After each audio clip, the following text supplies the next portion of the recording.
Hey, good morning, team. Hantavirus video, real quick. Some good news for you.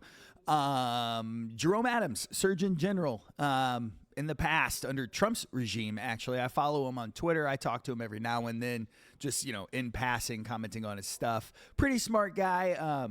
So I want to share what he posted this morning or last night. The sequencing of a virus is important. If you guys remember from the COVID days, we had Delta, we had Beta, we had many styles of Omicron.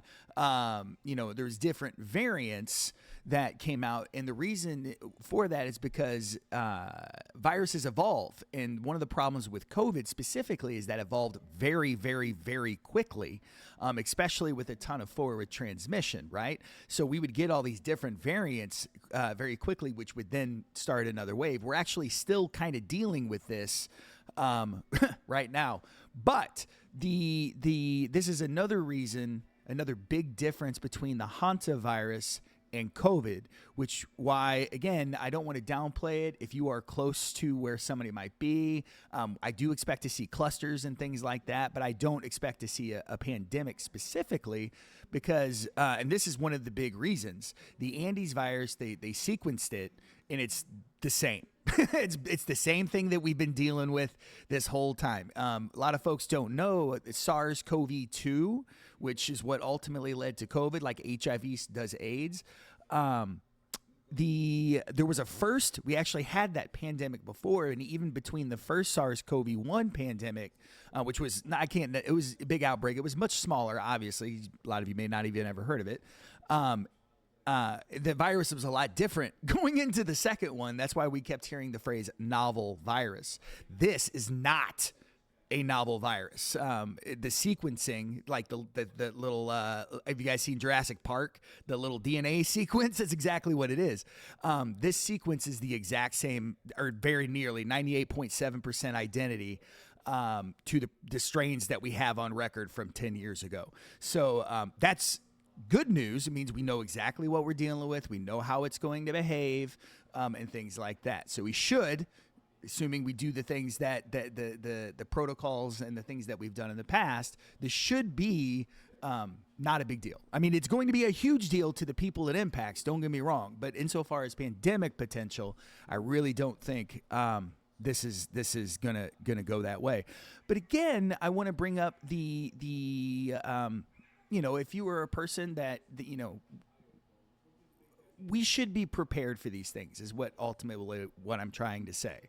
Again, like viral disasters are natural disasters. You should be as prepared for a viral issue at this point in human history as much as you are for a tornado or an earthquake or anything like that.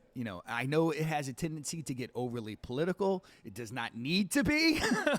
We could just be nerdy book people and just like make decisions based on actual data.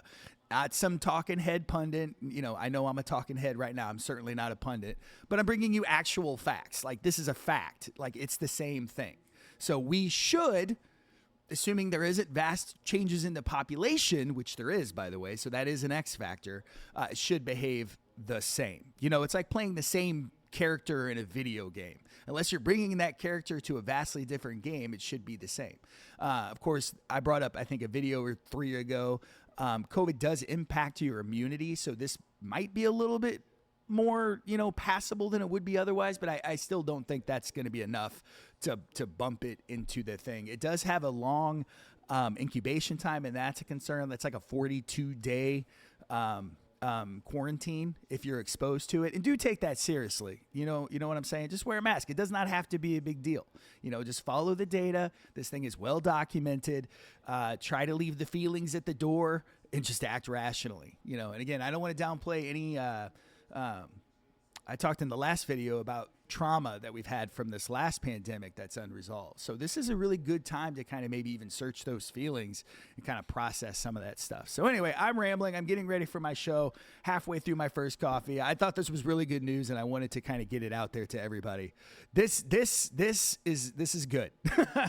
So there's no saltation event, as they call it. And again, I am a layman, so of course everything that I say here, double check, back it up. I do try to bring actual doctors and real sources and not bullshit. I try to make evidence-based decisions. You know what I'm saying? So I've always been that guy. So if you're looking for like a calm source of rationality, that isn't, I'm not left or right. You know what I'm saying? I'm just, show me the data and we'll go from there. So feel free to come hang out and, I'm going to stop talking. Sorry, team.